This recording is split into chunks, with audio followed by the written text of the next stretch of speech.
Siap, Mas Syamim. Bentar ya, Mi. Halo, selamat malam. Sobat sebut saja Mawar, apa kabarnya semuanya malam hari ini sehat? Terima kasih sudah hadir. Malam hari ini kita masih mau melanjutkan untuk obrolan kita yang kemarin ya. Ada yang baru pertama kali hadir, tadi ada ya teman Mbak Sani beberapa, boleh angkat tangan cung. Yang pertama kali hadir siapa aja nih, coba ya. Oke. Oh, ada 2 orang. Mbak Feni Handayani, selamat malam. Oh, ini ada dari YKAD juga ya. Mbak Nurul, ini semuanya mbak-mbak ya. Mawar-mawar semuanya ya. Pawar-pawar tidak ada. Cakno juga hadir itu. Oh, siapa? Cakno.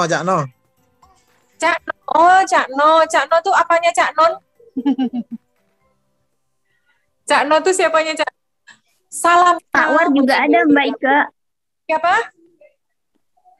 Pak War juga ada, Ismawardi temannya Sani tuh Mbak, Ismawardi. Oh, selamat malam Ismawardi ya. Kok namanya ya, dari Makassar. Ya, Ismawar. Dari Sulawesi. Oh, dari Sulawesi, satu kampung ya, deketan sama Abang ya. Selamat malam semuanya teman-teman. Malam hari ini saya lagi di surau loh, ini di pesantren, ini ada Pak Kiai, nggak mau tapi dia kenalin, ini Pak Kiai Rahmat, nggak mau Babe. Ini lagi sama Pak Kiai nih. Oke. Terima kasih yang sudah bergabung, pertama kali bergabung malam hari ini. Selamat datang, salam kenal. Moga-moga betah ya, dan minta supportnya. Tolong ini di Banyumanik ya, Surau Banyumanik. Namanya surau apa ini ya? Surau kami di Banyumanik. Opium Cafe, tempatnya Gus Parwong. Sambil nge-grab, waduh, keren. Hati-hati ya, jangan sambil nyetir ya.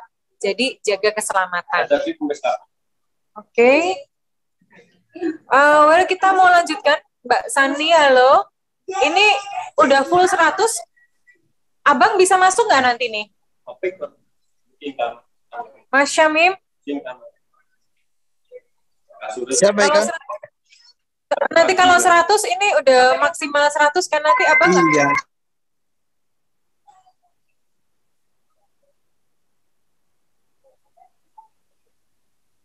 Gampang nanti akun saya satunya keluar nanti kalau Bang Asar masuk.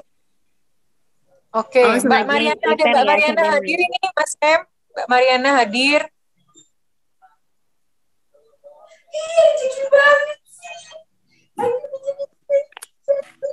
Halo Mbak Mari. Halo Mbak Mari. Halo, iya. Apa kabarnya? Puji Tuhan sehat Mbak Ike. Alhamdulillah. Terima kasih buat kehadirannya malam hari ini. Kita lanjutin yang kemarin ya. Kemarin kita berbicara untuk kita tidak terpengaruh dengan emosi publik ya. Iya, sambil kerja boleh silakan. Terima kasih. Kita tidak terbawa oleh emosi publik menyalahkan yang pihak laki-laki dengan penuh kebencian, meluapkan kebencian ya, ikut nebeng gitu, emosinya ikut nebeng. Nah, teman-teman yang disebut saja Mawar, ada pesan yang bagus banget Mbak Sani udah sempat tulis ya, bahwa jangan terbawa oleh emosi publik ya. Kita ini aja membersamai mereka-mereka yang memang sedang mengalami kegelapan ya. Untuk Novia ya sudah terjadi. Kita kirimkan doa supaya Novianya juga rest in peace ya. Beristirahat di dalam damai, semuanya memang sudah sesuai. Sambil bobohan enak sekali. Sementara orang-orang yang lain rame-rame menyalahkan siapa nama cowoknya itu? Randi. Orang-orang lain rame-rame gitu yang menghujat Randi dan mamanya. Kita cukup ini aja ya, membersamai ya. Membersamai karena tidak ada satu kesalahan yang tidak bisa dimaafkan. Ya, Randi juga jiwanya bisa berevolusi ya. Jadi bukan lantas karena dia pernah melakukan sesuatu yang menyebabkan Novia bunuh diri, bukan berarti lantas di masa depan dia adalah seperti itu terus. Kan jiwa bisa berevolusi ya teman-teman ya. Itu yang paling penting untuk dipahami, ya nggak Pak Sani? Ya, betul Mbak Ike. Jadi memang sisi gelap ini rentan banget ya bikin orang tuh menyangkal dan takut dengan penolakan dari budaya sekitarnya. Itu yang bikin semakin terpuruk gitu ya, Mbak. Betul. Dan menyadari budaya shame, guilt, fear. Shame itu kan malu ya. Guilt, merasa bersalah, fear, ketakutan. Itu memang sudah menjadi satu budaya di Indonesia. Nah, kita sendiri mungkin yang kita belajar tentang kesadaran, ya kita stopnya mulai dari kita ya. Artinya kalau misalnya memang ada seseorang yang melakukan kesalahan, bukannya ikut membuli ya, bukan ikut membuli dengan mengharapkan atau berniat untuk menghukum si pelaku supaya dia malu, supaya dia merasa bersalah atau supaya dia merasa ketakutan. Jadi saya rasa dari pelajaran ini kita bisa untuk mengambil posisi bahwa kita hanya menyaksikan aja gitu ya Mbak Sani ya? Iya, menyaksikan. Dan memang kita memang apa ya Mbak, alhamdulillahnya kita bisa selangkah lebih duluan belajar ilmu kesadaran ini, minimal dari diri kita sendiri sudah mempunyai keilmuan untuk sadar efek, sadar posisi. Nah, itu sangat penting sekali karena jangan sampai kita malah jadi penyumbang kesadaran kolektif yang dari dimensi 3. Oke. Iya, sambil ngeliatin sebentar. Ya, betul banget. Jadi dengan begitu, kita sendiri kadang-kadang nggak sadar ya. Wah, ini banyak banget ya. Ruangannya nggak cukup ya. Ini terpaksa banyak yang di...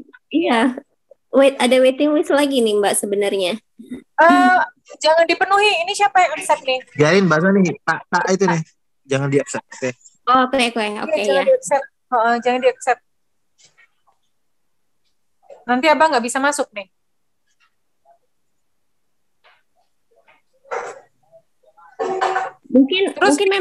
Mungkin memang kita next ngelink ke YouTube lagi nanti mungkin Mbak Ike untuk berikutnya ya. Karena memang peminat sesama makin banyak Mbak. Iya benar ya, 100 sudah nggak memadai ya. Nggak memadai ya. Karena memang perempuan-perempuan kan jumlah perempuan juga di populasinya juga ini ya. Termasuk. By the way ini saya jadi ya. Dari teman-teman sebut saja Mawar yang hadir di malam hari ini, ada berapa sih yang pernah terbersit pengen bunuh diri di masa lalu? Ada berapa? Teman-teman jangan merasa ini ya, maksudnya dengan pertanyaan Mbak Ike jangan merasa terpojok atau malu, karena kan kita sudah sama-sama belajar di sini ya. Jadi tidak akan ada penghakiman, tidak ada cas, ya. Kita kan sudah sama-sama belajar ya. Nah, saya juga pernah. Oh banyak ya, boleh sambil chat. Ada berapa nih? Cuma pengen tahu aja gitu. Pernah? Iya, saya juga pernah. Oke, so far ini yang aku ada berapa? 4. Karena dengan mengakui itu adalah jalan pertama untuk penerimaan diri ya Mbak Ike. Betul. Kan dan itu pun sudah berlalu ya. Atau sekarang ya ternyata enggak gitu, memutuskan untuk tetap hidup ya. Ternyata banyak juga yang pernah terbersit untuk menyerah di dalam kegelapan gitu ya. Padahal kegelapan itu kan adalah sesuatu yang sementara aja ya. Kita pernah gitu, saya pernah kok berada dalam kegelapan. Tapi kan sekarang udah nggak lagi, sekarang udah beda. Bukan berarti lantas masa depan saya juga gelap gitu loh ya. Kan orang-orang yang memutuskan untuk bunuh diri itu kan karena dia beranggapan bahwa masa depannya juga gelap gitu loh. Masa sekarang gelap, kemudian dia beranggapan masa depannya pun juga akan ikut gelap gitu kan.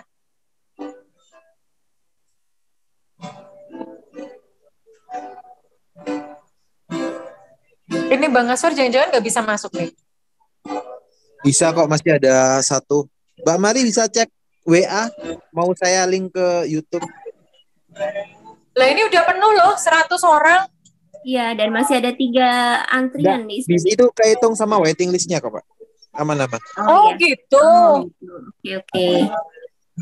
Ada Mas Edi juga, Mbak Ike yang baru gabung dari temennya Sani di grup Logika juga, Mbak Ike. Oke. Halo Mas Edi, selamat gabung ya. Jadi halo. Selamat malam semuanya. Terima kasih yang baru hadir. Saya minta tolong teman-teman bantu pergerakan sebut saja Mawar karena ini penting banget ya Mbak Sani. Kemarin mikir aduh seandainya si Novia itu sempat kenal ya dengan komunitas ini sehingga bisa belajar untuk mengatasi kegelapannya sendiri gitu ya. Iya. Seandainya gitu ya. Dan teman-teman yang belum pernah terbersit pun hati-hati dengan pride ya. Maksudnya ada terbersit, aku nggak pernah gitu. Alhamdulillah tidak pernah, tapi kita berempati jangan sampai ada keluarga kita atau sepupu kita, tetangga kita yang apa mungkin kita tidak tahu, tapi sebenarnya kita bisa segera selamatkan mereka gitu. Itu sih Mbak ya poinnya juga, jangan sampai berhenti beritanya di kita, tapi banyak saudara-saudara kita yang apalagi yang perempuan yang kita nggak tahu kehidupannya karena dia nggak pernah curhat gitu kan. Nah, ini kita bisa ajak Tahu-tahu untuk bunuh diri gitu ya. ya gitu kan, kaget kan gitu ya, jangan sampai kecolongan lagi.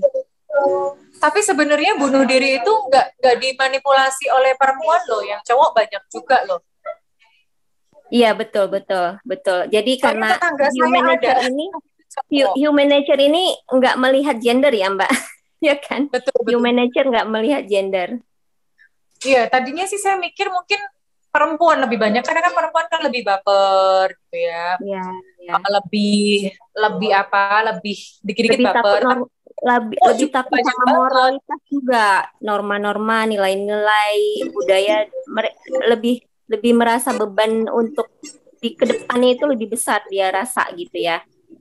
Kan kalau misalnya jelas aib sedikit aja itu bisa keterusan tuh sampai di bawah sampai ke depan masa depan gitu. Kalau cowok lebih enteng untuk melupakan gitu. Kalau perempuan tuh bisa ke bawah-bawah ke depan.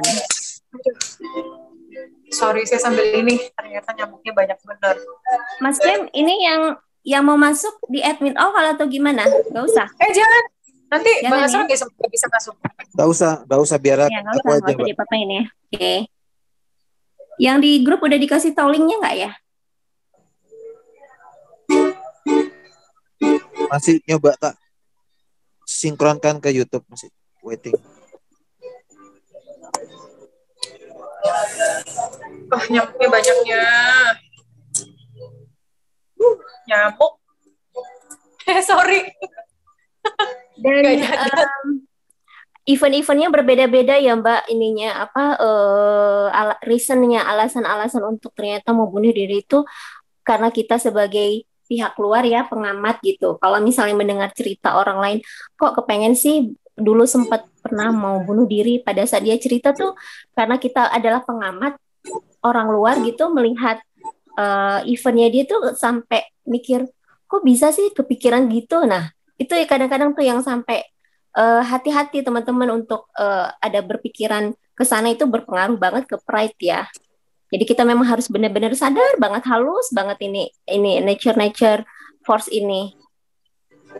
Sebenarnya kalau menurut saya kayak reason apa itu tuh cuma alasan doang gitu.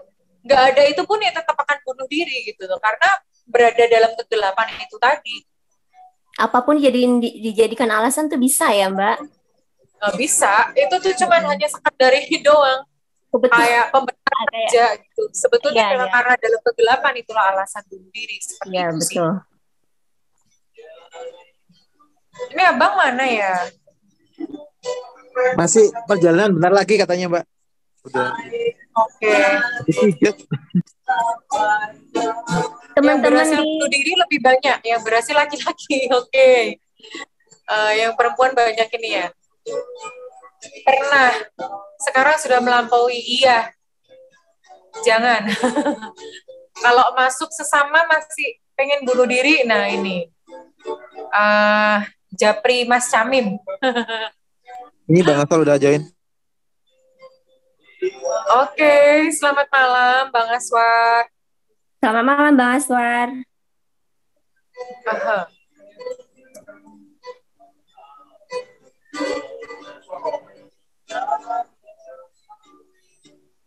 Mana kok nggak ada?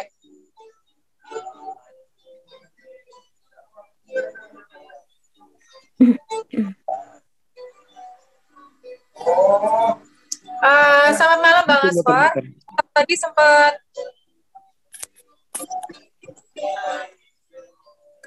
bentar ya, ini di sini ada backgroundnya, ada backgroundnya musik-musik. Kita tadi sempat ngobrol ini Bang Aswar, halo?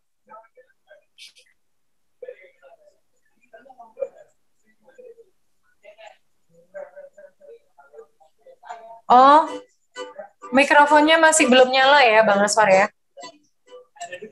Masih belum connect untuk suaranya? Iya, belum. Mbak Sani tahun berapa tuh yang pengen bunuh diri itu? Tahun awal-awal tahun 2015.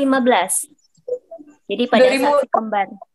Ya, oh jadi iya pada sama. saat Itu saya juga tahun-tahun segitu ya.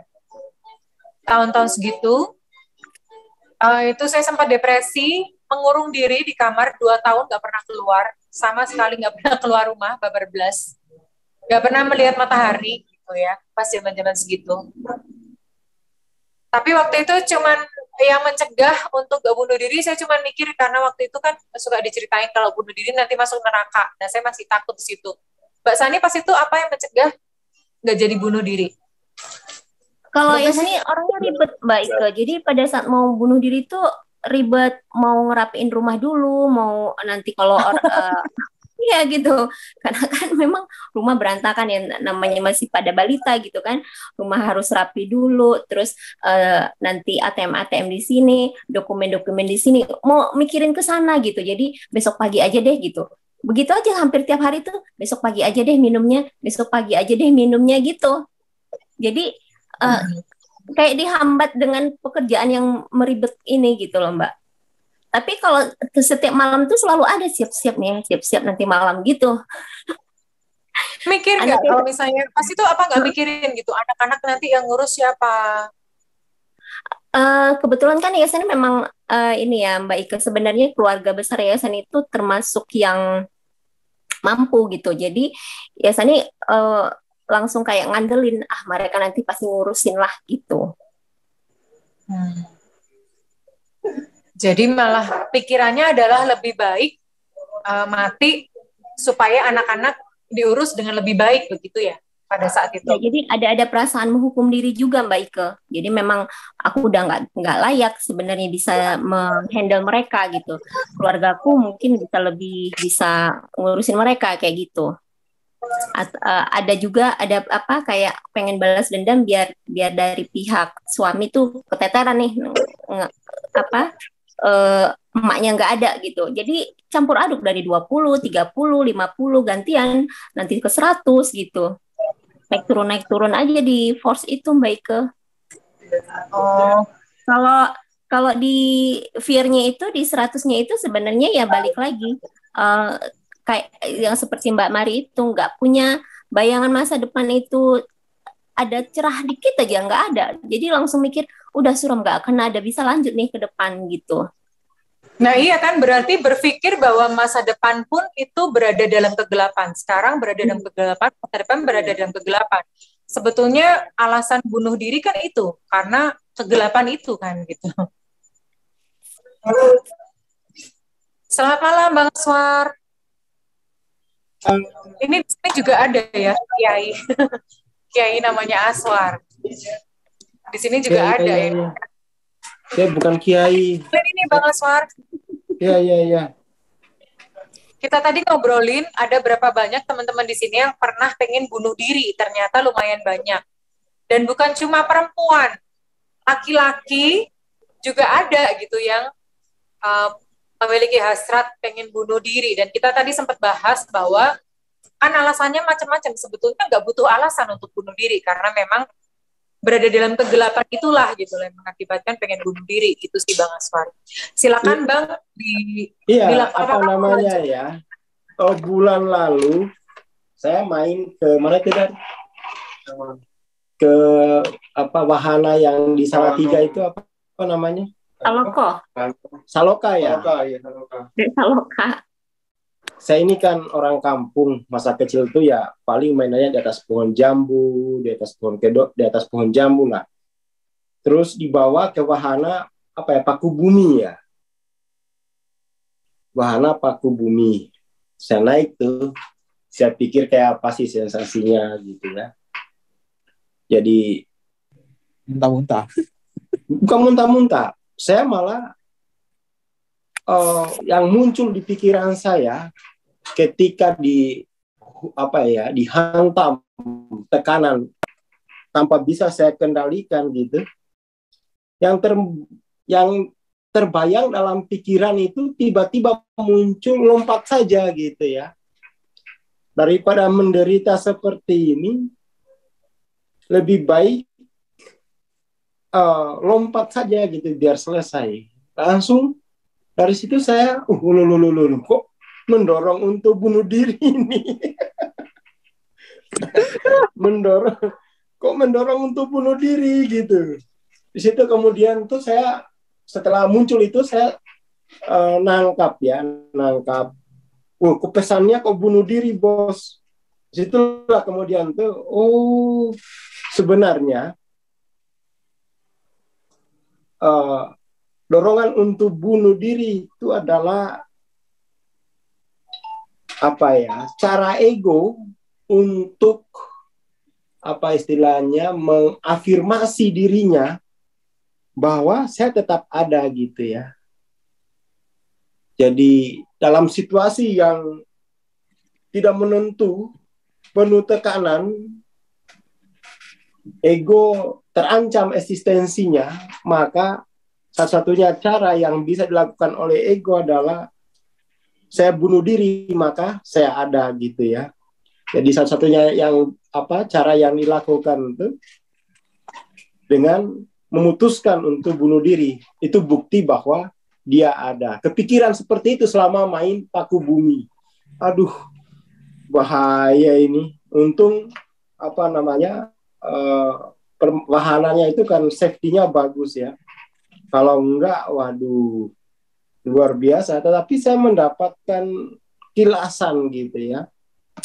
Kilasan pemahaman tentang, inilah mungkin alasan orang bunuh diri. Ego ingin menunjukkan eksistensi ya terakhirnya gitu, bahwa dengan saya bunuh diri maka saya ada gitu ya. Mungkin kurang lebih seperti itu. Itu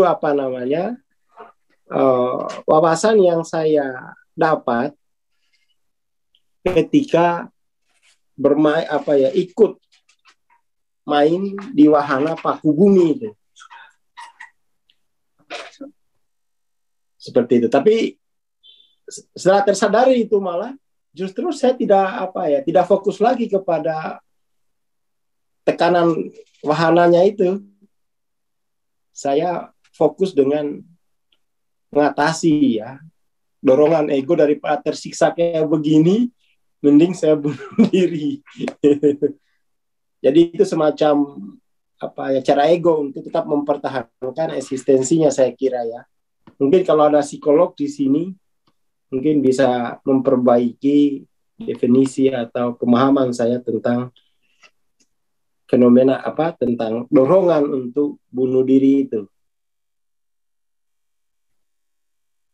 Tapi itu betul-betul nyata loh, dorongan, ayo lompat saja gitu ya. Iya, ada bisikan seperti itu ya, Bang? Iya, bisikan seperti itu. Ada bisikan seperti itu, ya benar. Tapi saya tahu betul bahwa itu dorongan ego karena kebiasaannya mengendalikan tubuh diambil alih oleh mesin gitu ya. Maka ego akan tetap menunjukkan bahwa aku lebih berkuasa daripada mesin ini dengan cara aku bisa membunuh diriku sendiri. Gitu ya. Jadi betul-betul kegelapan deh. Saya bunuh diri maka saya ada gitu ya. saya melompat maka saya ada. Aduh, serem. Seperti Kalau itu. Yasani dulu waktu naik kora-kora Bang, perahu kora-kora, Mm-mm. kan dikasih tahu yang paling enak duduknya itu paling belakang gitu. Yasani kira bener paling nyaman, ternyata tuh paling belakang tuh paling tinggi jatuhnya. Titik itunya, titik apa ya, titik hempasannya gitu. Mm-mm. Di situ Yasani bener kayak abang bilang gitu, mending aku loncat ke depan aja biar selesai gitu, biar selesai gitu, bisikannya gitu.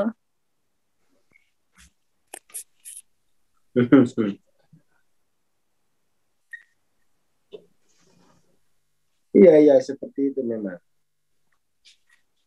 Kalau Yasani dulu pas waktu yang ada terbersit pengen bunuh diri itu memang kayak ada rasa ini Bang, eh, udah nggak kuat sama penderitaan itu sama seperti kayak yang dihempas-hempas gitu kan. Iya betul, Nggak dalam situasi selesai-selesai, tidak kok nggak berhenti-berhenti gitu ya. betul, situasi penderitaannya itu tidak menentu, tidak bisa diprediksi, dan ego mulai kehilangan apa namanya, kehilangan kemampuan untuk mengendalikan tubuh gitu ya. Hmm. Ada pertanyaan kapan sih berhentinya gitu Bang. Waktu Betul. dihempas-hempas juga gitu, kapan berhentinya nih ya, masih lama nggak ya gitu. Kan kita nggak tahu ya berapa menit Dan di. kita tidak punya kendali kan atas Iya, tombol-tombol kapan iya, berhenti itu. iya betul. Ya seperti itu. Itu yang paling penting ya. Dari situ saya ketemu lagi apa namanya wajah yang mau bunuh diri itu si ego. Habis itu egonya langsung diambil alih di pangku, bukan kamu yang hidup cuma numpang apa namanya, masa kamu mau yang memang kamu tubuh ini milikmu, langsung saya tuturi gitu, jadi nggak menikmati lagi wahananya gitu ya, langsung kok saya pangku, masa kayak gitu, ini kan bukan milikmu, tubuh kan bukan milikmu, hidup ini kan bukan milikmu, kenapa kamu yang merasa yang punya hidup gitu ya, langsung hening gitu, pas turun tuh jadi gimana gitu ya, jadi kayak habis mengalami pencerahan kembali seperti itu. Tapi kalau diajak lagi udah deh nggak mau. Bayar mahal-mahal, cuma di apa adrenalinnya di challenge gitu ya. Waduh, seperti itu. Terus ada cerita apa lagi ya? Tadi saya nggak ngikutin. Tadi itu masuknya kok gak sulit tadi ya. Akunnya Tofu. yang 100 full Bang. Jadi Oh, kita link ke YouTube. Jadi berikutnya rencana kita memang link ke YouTube soalnya peminat sobat sesama ini makin banyak Bang. 20 menit sendiri saya antri ya, saya gimana ini? Tadi bahas apa ya? Kok rame gitu? Iya, jadi sama Mbak Ike kita ngobrol teman-teman teman-teman di sini eh, berapa banyak sih yang terbersit untuk bunuh diri dulunya dulu ya pernah gitu Bang. Hmm. Artinya kan sekarang itu udah berlalu ya gitu. Sudah mulai berjarak dengan masa lalu Bang. Tapi sebenarnya itu gini loh, bahwa dorongan bunuh diri itu nature dari ego kan. Ego ketika kehilangan posisi, kehilangan kontrol, kehilangan kendali, itu dia akan mendorong kita lagi seperti itu. Jadi bukan soal apa ya. Ini kan kita punya potensi untuk ke situ lagi gitu. Nunggu momentum ego di mana merasa di apa namanya diambil alih lagi, tidak berdaya lagi atas tubuh, seperti itu gitu ya. Maka melakukan bunuh ego itu, memilih bunuh diri itu lebih berharga ya, daripada saya terombang-ambing dalam keadaan yang tidak pasti gitu ya. Berarti kalau kondisi orang yang sakit berkepanjangan juga ada terbersit juga berarti Bang? Bisa jadi ya.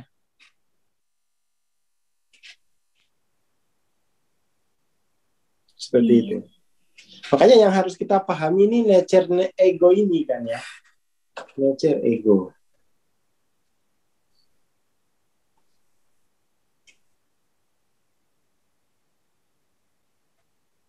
Seperti itu. Dan apa ya? Kalau tadi kan karena situasi apa namanya itu fisika lah ya. Situasi fisika gitu ya. Makanya saya lihat kenapa kok orang ketika dihempas gitu berteriak sekencang mungkin ya. Itu saya kira tanda bahwa ego aku tetap eksis loh, ya kan? Tapi saya enggak berteriak waktu di itu gitu ya. Waktu di wahana itu dinaikin gitu saya enggak teriak gitu. Saya pengen mengamati apa gitu ya. Gimana? Pengen lompat aja. Enggak. Sebelum muncul dorongan apa ya, pengen lompat itu saya enggak teriak gitu. Saya coba enggak memberi apa ya. Saya coba mau lihat gitu loh. Saya nggak mau latah ikut-ikut teriak gitu kan.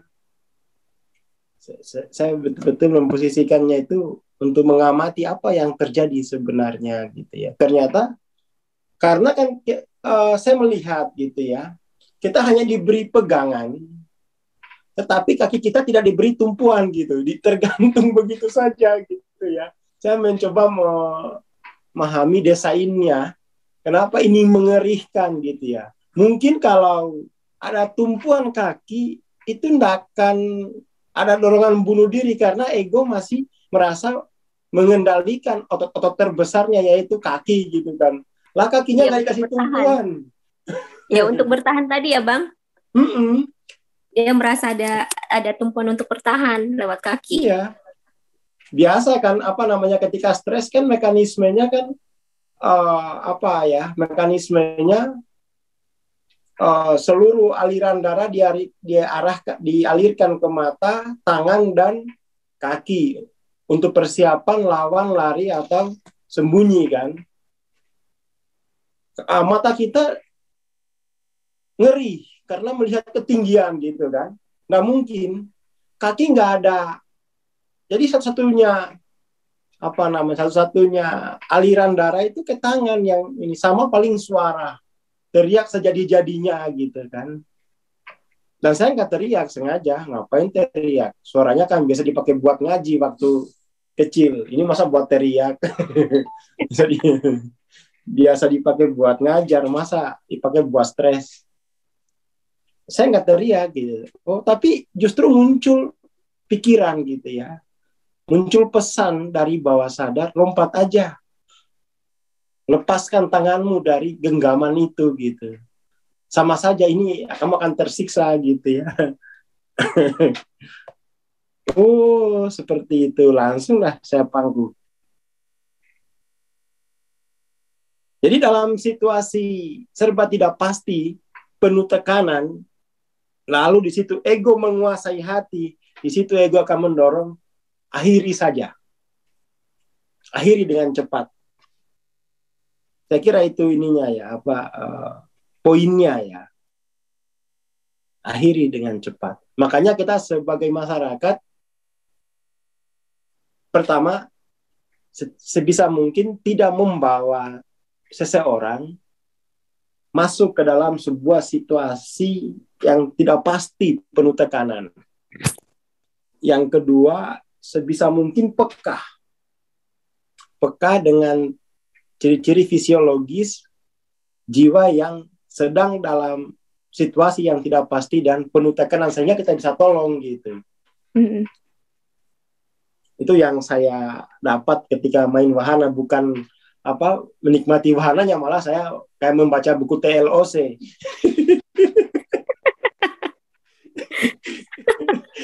Aduh, ini makanya kayak kuliah saya. Ya membaca buku TLOC gitu ya.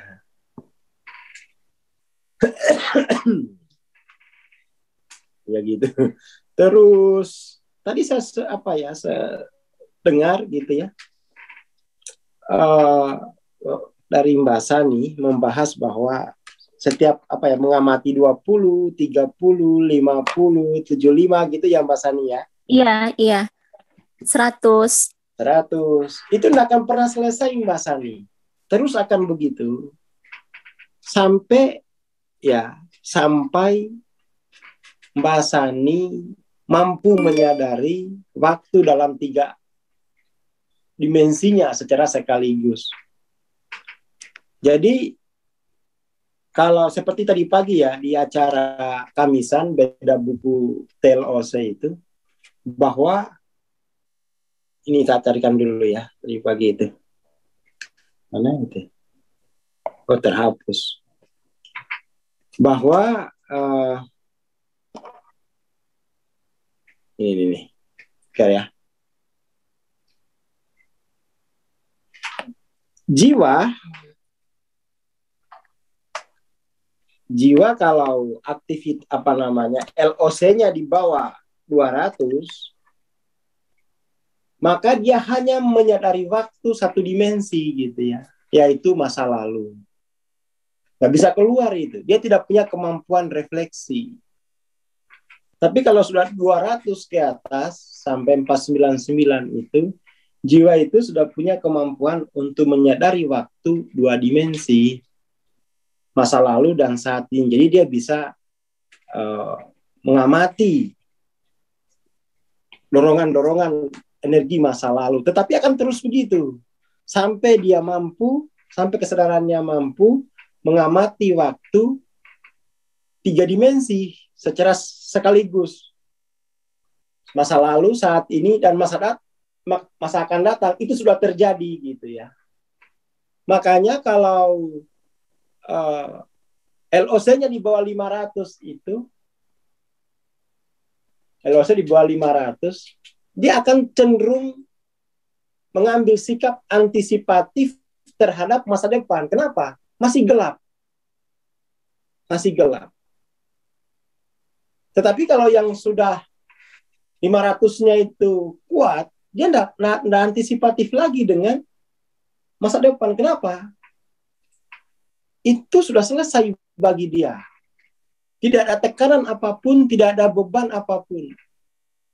Tidak ada perlu antisipasi, tidak perlu mengontrol siapapun karena masa depan sudah selesai. Tapi bagi yang dimensi 4 ya, ruang dimensi 4, bukan dimensi 4, baru LOC-nya itu ya dimensi 4 lah ya. Aktivitas jiwanya di dimensi 4, masa lalu dia terang, mampu mengingat masa lalu, mampu menceritakan. Masa depan itu yang belum jelas. Akhirnya cemas saja dengan masa depan. Itu nanti selesainya kalau 500-nya itu udah mapan ya. Udah mapan. Jadi menyembuhkan diri ya. Kurang lebih seperti itu Mbak Sani. Bang Suar, itu maksudnya masa depannya sudah selesai itu dalam arti dia memahami gitu. Apa Enggak, gitu? sudah terjadi. Oh. Itu sudah terjadi. Kan dimensi waktu kan masa lalu ya kan? Kayak Nabi Khidir berarti ya. Hah? Nabi Khidir. Walah kayak doan kan wes. Iki lo biasa wae. Ini itu biasa aja. Nggak sampai ke Nabi Khidir. Iya loh. 1 dimensi waktu itu kan masa lalu. Ya toh. 1 dimensi waktu lagi itu saat ini.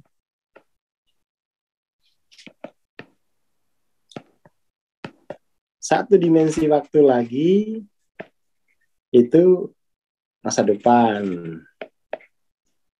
Ini bagi yang LOC 5 dekat 540 lah itu, dia kebuka matanya itu. Ya ampun, semuanya sudah terjadi. Ya ampun, semua sudah terjadi. Kita hanya nggak bisa lihat karena kesadaran kita terbatas di hanya mampu menyadari 2 dimensi waktu. akhirnya penuh kecemasan. Penuh kecemasan terhadap masa depan. Itu tadi yang saya tangkap ya dari Mbak Sani. Makanya ya ini gimana ya? Ini Itu harus masa dibahas. depannya sejelas saat ini dan masa lalu kan? Hah? Masa depannya itu melihatnya sejelas saat ini dan masa lalu. Oh iya, Wow. sama aja. Karena pada dasarnya waktu itu kan sebenarnya satu itu. Ini kan cara pikiran kita membuat lokalitas. Kayak misalnya gini ya. Hari ini semua orang itu mengalami hari apa hari ini? Kamis. Hari Kamis. Ya kan? Semua orang sedunia hari ini itu mengalami semesta waktu. Adapun sebutan Kamis itu hanya kesepakatan saja, itu sebuah lokalitas pikiran. Begitupun dengan sebutan masa lalu, saat ini, masa depan. Itu hanya lokalitas pikiran. Makanya dibilang ketika ya ini sudah selesai semua gitu. Masalahnya itu begini. Kita kan ngomongin waktu. Nah, orang itu ketika ngomongin waktu yang terpikir tuh materi. Sudah kaya secara material. Sudah punya istri secara material. Bukan begitu. Ini masih ngomongin dimensi waktu. Dimensi waktu itu kan dimensi yang yang meliputi materi gitu. Tapi ini memang perlu apa ya? Perlu secara khusus mempelajari ya. Mempelajari dimensi-dimensi di alam semesta.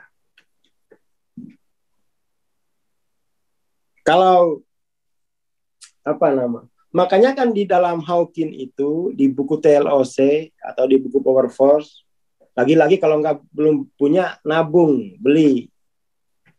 Nggak usah dulu ikut PO yang becoming itu, nggak usah kalau belum punya uang. Beli dulu yang penting itu Power Force, TLOC itu penting. Karena di sana itu ada rumus determinan perilaku. Bagaimana sains non-linear menjelaskan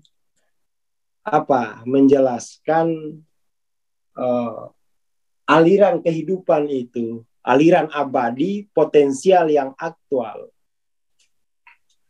Ketika kita melarutkan keegoan kita, maka kita menyebut bahwa masa depan itu sudah selesai. Ya karena memang masa depan itu akan tetap akan diisi oleh potensi transenden yang aktual lewat materi. Jadi potensi transenden itu dia aktual lewat materi itu. Itulah yang disebut ABC yang linier. Dia sudah selesai gitu. Dia sudah selesai. Jadi ini ungkapan yang harus saya bilang udah selesai itu bahasa ilmu. Bahasa ilmu itu harus dipahami secara komprehensif. Paling enggak itu memahami filosofisnya inilah. Harus paham filosofis yang ini. Mana itu ya? Waduh. Ya, siap 86.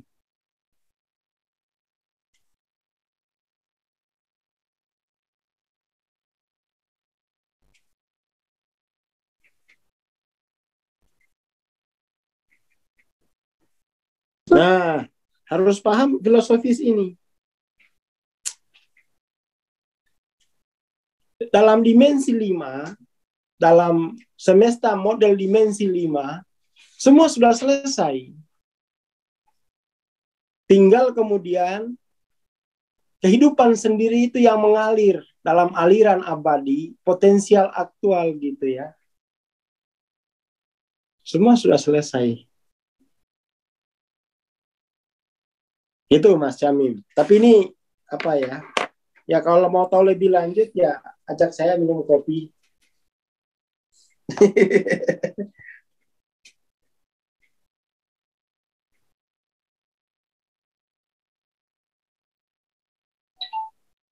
Seperti itu.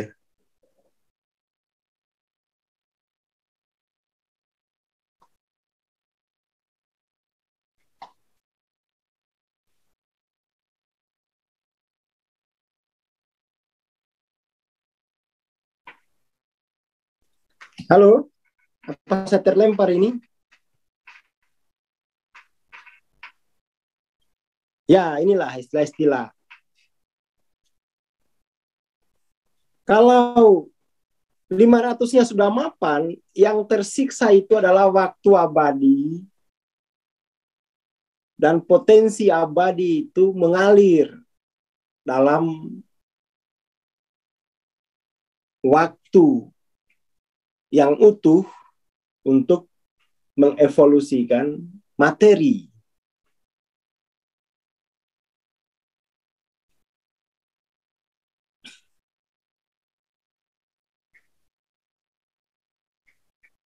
Iya betul.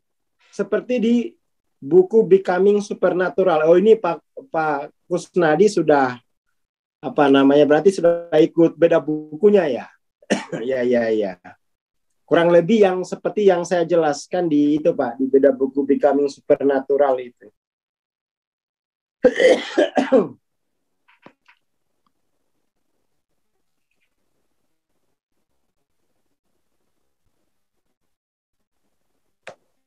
Wah, Mas Ani terlempar ya. Paketnya habis, celaka ini.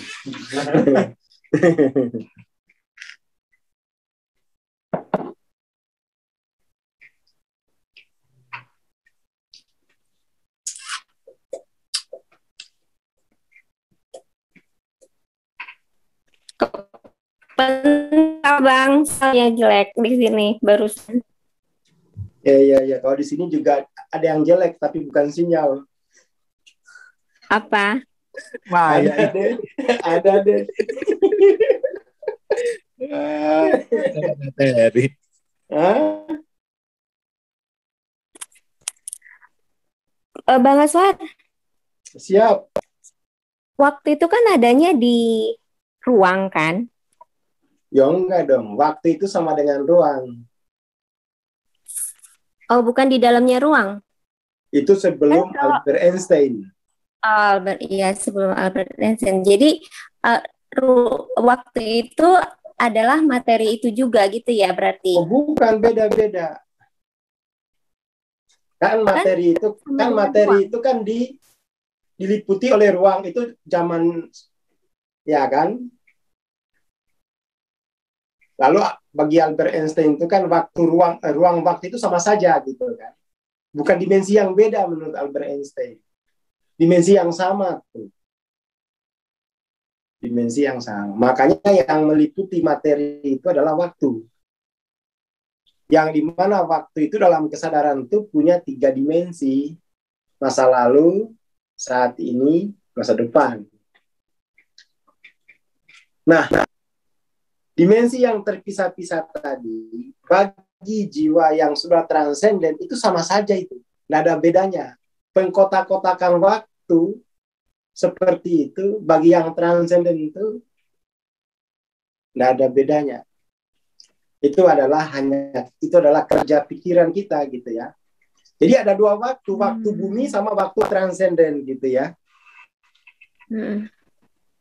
Seperti itu.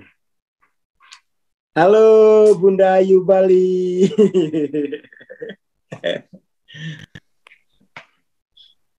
Ayo ke ini dong, ke Semarang nanti dibisikkan rahasia waktu gitu ya. Saya punya rahasia waktu. Jadi waktu dibedakan dulu, waktu transenden itu abadi. Waktu semesta itu subjektif. Ya toh? Masa lalu, masa saat ini subjektif aja, tergantung masing-masing deh itu. Apakah dia subjektif itu, apakah dia hanya mengalami masa lalu Apakah dia mengalami masa kini dan masa lalu atau mengalami seluruhnya sebagai sesuatu yang utuh. Seperti itu. Ini memang membutuhkan obrolan secara mendalam. Ini nggak bisa ini dipahami sendiri. Ini harus harus ketemu lah. Harus ketemu. Kalau dipahami sendiri mumet, yakin. Pernah ada teman saya belajar mencoba memahaminya gitu ya. Kepalanya benjol.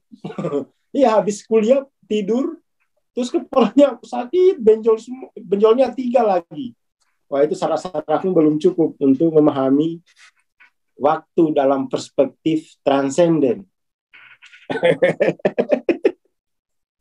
Udah mendingan pokoknya pahami dulu aja deh. Waktu 2 dimensi, masa lalu dan saat ini udah cukup tuh, udah bisa pidato di mana-mana. Udah bisa cerita, udah. Soalnya kalau makanya kan begini ya, bagi yang dekat-dekat udah 40-an tuh, jadi hening dia tuh, bisa hening, bisa fana dia. Karena waktu itu sudah selesai. Waktu sudah selesai. Makanya yang saya bacain lagi ya.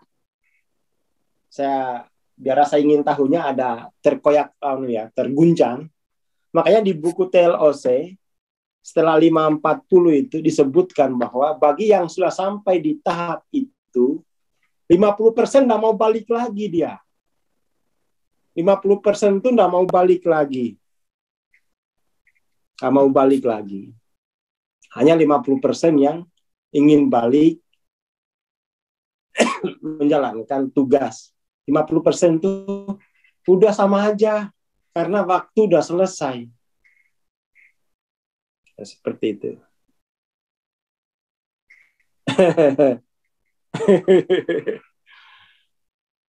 Ini kalau ngajinya ini sih jam 1 malam sampai jam 4 subuh ngaji soal waktu itu. Soalnya di kampung saya membahas waktu itu demi kepentingan sholat soalnya. Di kampung itu kalau kita bilang sholat itu enggak bilang sholat. Kita dibilangnya itu megang waktu.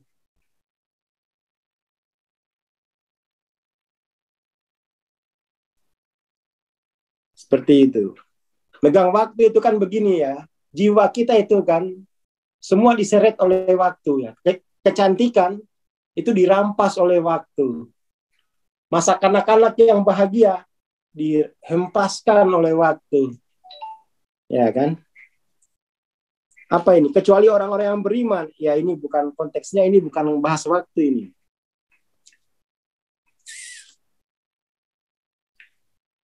Jadi dimensi waktu sebagai dimensi ya. Ini dibahasnya waktu sebagai dimensi.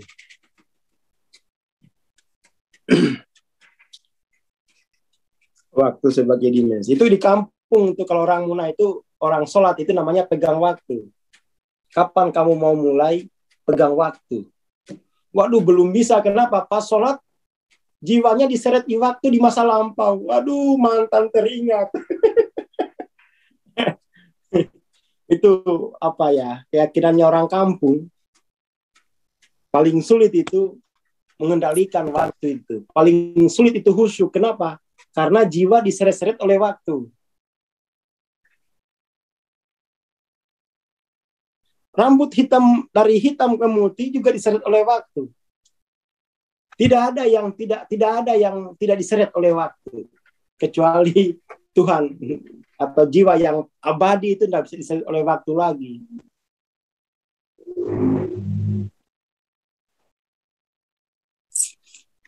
Itu rahasia waktu ya.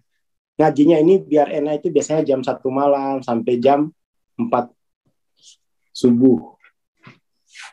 Kalau enggak jam segitu biasanya kurang connect. Kecuali LOC-nya itu udah dekat-dekat gitu ya. Ini apa ya, maksudnya itu yang kau tahu dipikirkan harus tuntas malam ini. Tapi ini hanya informasi. Kan lumayan bahasa nih. udah menyadari dua dimensi waktu kan. Albert Einstein aja baru di situ. Iya, Albert Einstein saja di situ. Udah bagus itu.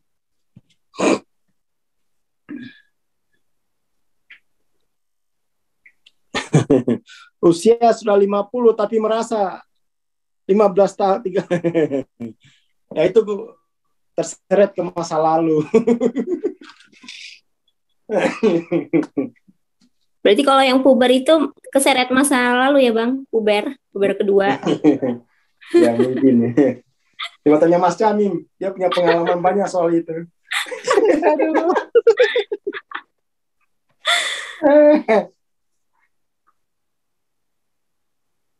Bang Asar belum pernah puber soalnya. Udah selesai waktunya kan? Udah. Lagi waktu. Udah selesai waktunya. Apalagi? Waktu udah selesai. Ya, kapan-kapan lah. Makanya itu penting, marifat dengan diri sendiri itu loh. Dimensinya banyak itu, marifat dengan diri itu.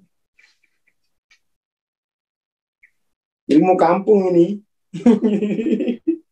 Ilmu kampung.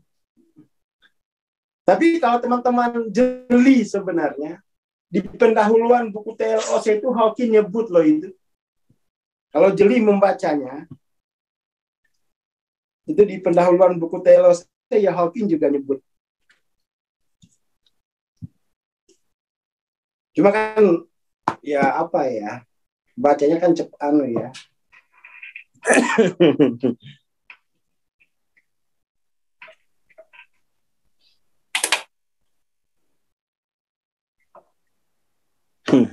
Ya nggak apa-apa Pak Kusnadi. Nanti kalau kita ngopi-ngopi lagi kita ya. Kita ngopi-ngopi lagi. Itu apa namanya? Ya ini kalau di kampung tuh membahas soal waktu itu marifat diri. Marifat dengan diri sendiri, ilmu-ilmu kampung. Tapi Hawking tuh membahasnya gitu ya.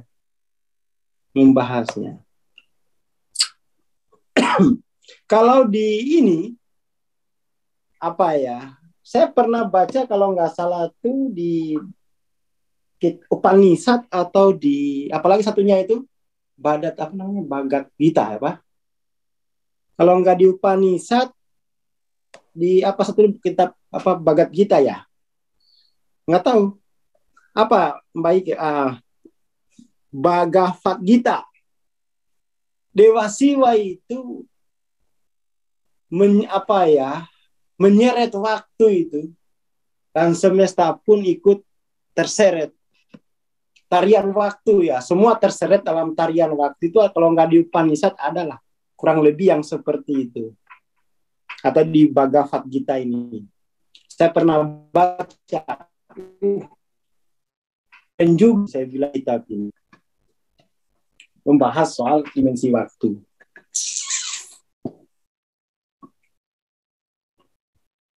Seperti itu. Jadi itu membahasannya apa namanya. Makanya sebenarnya ketika apa namanya kita mampu melampaui posisionalitas, sebagai pelaku, maka sebenarnya itu secara intuitif tuh kita tenang.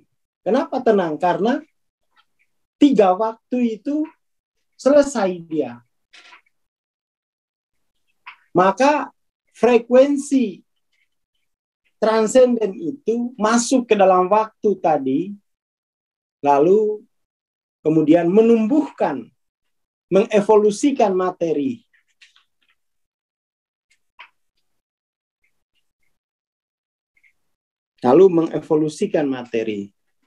Jadi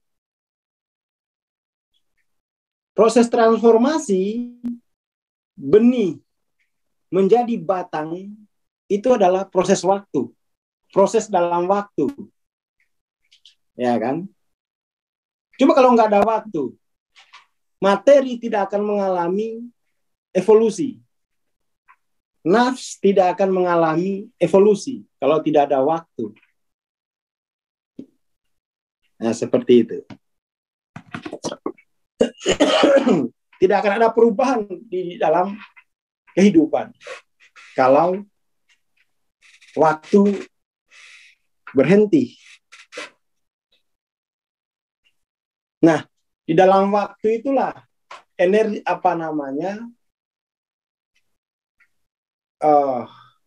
kalau di dalam ini itu cahaya dan informasi itu masuk lalu mengevolusikan kehidupan. Itu ada kok di buku-buku pertama Hawking TLOC itu. Seperti itu. Saya kira obrolannya ini terlalu melebar ya. Fokus saja dulu, yang penting ditulis saja dulu begitu. Kapan-kapan kalau tiba-tiba pencerahan datang,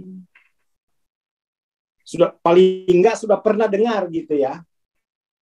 Paling enggak sudah pernah dengar.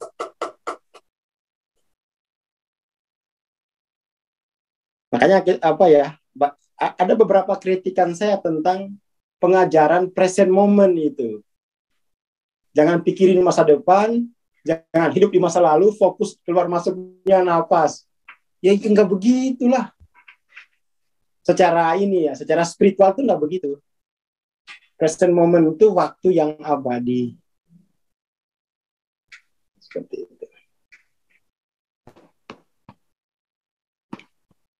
Tadi ya mulai saya rekam-rekam gitu ya, mumpung ada momentum bukunya Joe Dispenza juga ngomong seperti bahwa itu waktu kekal, waktu abadi gitu, bukan waktu present moment itu bukan waktu yang tidak tidak memikirkan masa depan, tidak hidup di masa lalu, tapi fokus saja pada keluar masuknya napas. Itu bukan begitu. Itu juga diprotes sama Joe Dispenza gitu. Nggak bisa begitu. Itu berarti dimensi-dimensi dalam diri itu belum tersadari itu. Kalau definisinya seperti itu. Ini tabel ini lagi, ini Mas Ani. Tabel ini coba dilihat lagi gitu. Oh, evolusi spiritual ya, Bang. Ya, ini kan sifat waktu fix, relatif, subjektif, tidak kekal, abadi. Ya. Itu dari sini. Waktu present moment itu di sini.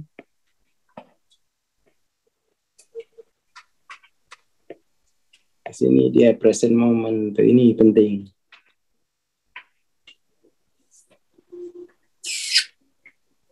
Ini kalau untuk kolomnya ini hati-hati bacanya, harus konsultasi dulu. Gitu ya Mbak Sani ya. Soal bunuh diri itu fenomena di waktu fix. Atau itu fenomena di waktu tak kekal. Ya kayak seperti muncul tadi itu kan. Muncul dia muncul lalu fana lagi. Karena dia tidak bisa mengikat jiwa saya. Lalu saya turutin gitu kan. Itu hanya nature, salah satu nature di alam semesta yang bersifat tidak kekal. Ya di sini salah satu nature di 600. Salah satu nature kesadaran adalah elimination.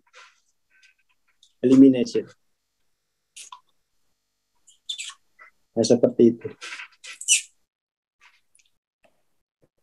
Oh, Mbak Sani nggak ikut beda buku tadi pagi ya?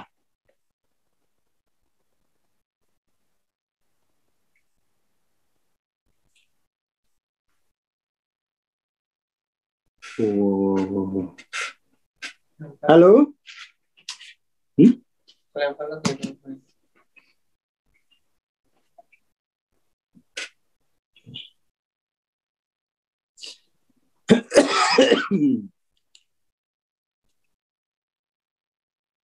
Halo Mbak Sani. Iya, Bang Aswar. Ya, gitu dulu ya. Jadi soal bunuh diri, energi ya, energinya itu nature gitu ya. Hanya saja lagi-lagi kita akan kembali ke pemahaman kita selama ini bahwa kita tidak mengidentifikasi diri dengan nature itu gitu ya. Sehingga nanti kalau dia hanya istilahnya itu hanya lewat gitu ya. Hanya lewat. Iya. Hanya lewat. Tetapi dia lewat dengan membawa dualitas bahwa tubuh ini milikku ya. Enak aja lu Tong. Enak aja lu Tong, milikmu. Mau jadi Tuhan kamu. langsung di apa namanya, dipangku gitu ya.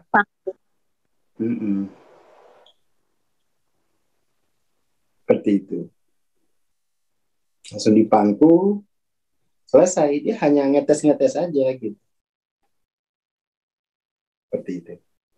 Oke ya, Mbak Sari, nanti kita lanjut lagi. Ternuwun, selamat malam. Assalamualaikum warahmatullahi wabarakatuh. Waalaikumsalam. Terima kasih Bang Aswar. Terima kasih Bang Aswar. Baik, teman-teman, sobat sebut saja Mawar. Terima kasih kehadirannya untuk malam hari ini. Keren banget ya, sampai gak kerasa waktunya begitu panjang. Terima kasih banget. Ini satu pelajaran yang berharga ya. Didengerin lagi rekamannya. Kita akan ketemu lagi minggu depan, insya Allah nanti kalau nggak Senin atau Selasa ya. Nanti tunggu pengumumannya di grup. Terima kasih, saya tutup sampai di sini. Terima kasih Mas Syamim, Mbak Mariana Lo, Mbak Sani, thank you semuanya. Saya tutup. Wassalamualaikum warahmatullahi wabarakatuh. Terima kasih semuanya. Salam bahagia selalu. Sampai berjumpa kembali minggu depan.